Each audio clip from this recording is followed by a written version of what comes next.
If you're into Game Boy, there's a good chance you'll like my new Neo Geo Pocket Color series too. Every Thursday I'm reviewing a new Neo Geo game. Just join the POCubed Patreon or become a channel member here on YouTube.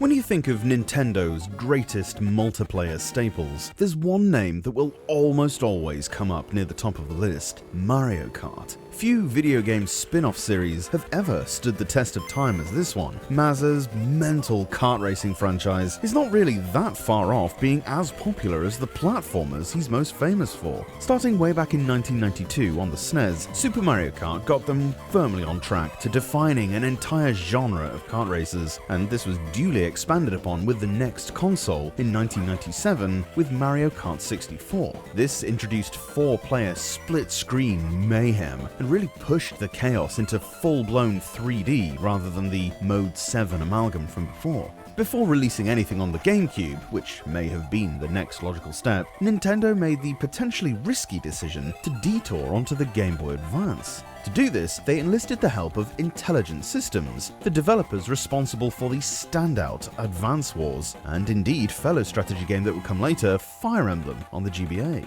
Not a bad choice, really. As ever, the lineup of racers is your classic Mushroom Kingdom usual suspects. You've got Mario, Luigi, Peach, Yoshi, Toad, Wario, Bowser, and of course Donkey Kong. No surprises, no deep cuts, just the dependable cast we'd already seen across the SNES and N64 versions. This was the core 8 that had kind of been settled on by now. It would change slightly and be augmented, of course, later on, but this octet was what was standard back then.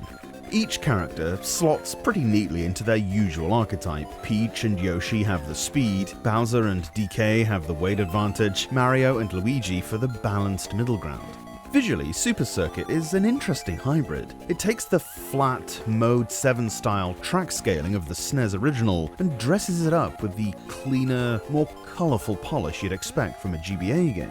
The character sprites seem like a lower resolution version of those from Mario Kart 64, an odd blend all told, but a surprisingly fluid one. The game runs at a really smooth clip too, with no noticeable slowdown even when the screen is full of shells, bananas and sliding carts. That said, the visuals aren't flawless. Tracks can look a little jagged, and as was so often the case, if you're playing on the original non-backlit console, good luck trying to make out what's happening in a dimly lit room.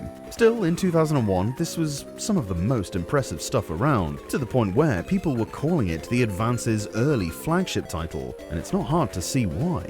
Even audibly, something handheld consoles were notoriously challenged at, something quite formidable has been achieved here. Each track has its own upbeat theme that matches the environment: Wild West twangs, haunted castle dirges, dreamy Rainbow Road ambience, and the catchiness is unmistakably Mario Kart despite the compression. Even some really cool voice samples which sound remarkably clear, especially if you use headphones. The controls are lovely, utilizing the full spread of the available buttons. D-pad for steering, obviously, A for accelerate, B for brake, R does a little hop, but also lets you drift and power slide if used in conjunction with turning, L fires the weapons off. The D-pad isn't necessarily the most precise thing in the world, and it's easy to oversteer, but you'll soon get used to it and be sliding around corners like it's second nature. The weapons are your usual fare: red and green shells, banana skins, turbo stars, all that good stuff. The coins from the first game have made a return here, and it's important that you collect them. The more you have, the higher your top speed.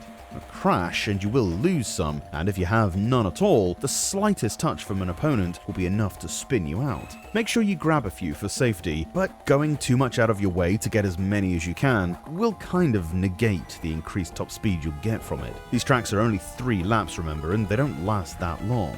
Now there are 16 brand new tracks, plus 4 unlockable ones if you get to the Special Cup.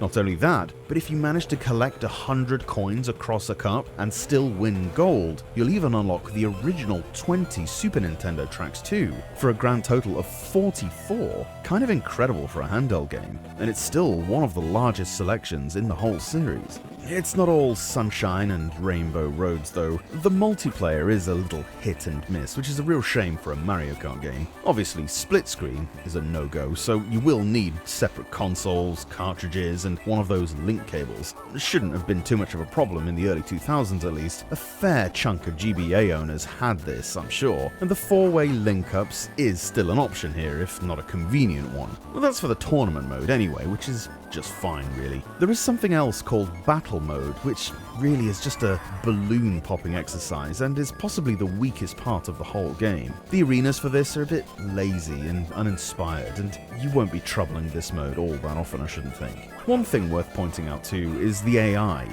Like always, the computer opponents are aggressive and won't hesitate to gang up on you. Sometimes it feels fair enough, other times it feels like blatant rubber banding. And sure, that's endemic to the whole series, it always has been. Super Circuit is not a standout in that regard. There can be races though, especially late on in some of the higher up cups, where the lack of obstacles has been compensated with an absurd number of items for the computer to attack you with. It gets to the point where it starts to feel almost like an artificially inflated challenge. So where does that leave Mario Kart Super Circuit? On one hand, it's an incredible achievement, a full-fat Mario Kart experience crammed onto a handheld, complete with smooth graphics, great sound, and a staggering number of tracks. It distills the best parts of Super Mario Kart and Mario Kart 64 into one portable package, while still managing to retain tons of originality. On the other hand, it's not flawless. The battle mode is weak, the shell physics questionable, the AI can be really cheap. And while the visuals are good, in retrospect, they don't exactly shine on the original GBA screen.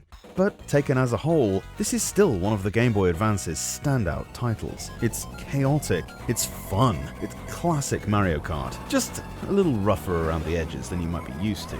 If you can gather a few friends with their own GBAs and copies of the game, it's essential playing. Even if you are flying solo though, there's still a lot here to dig into. Pretty incredible by all accounts. The negatives don't really take any shine off it. It's fundamentally a must-have for racing fans.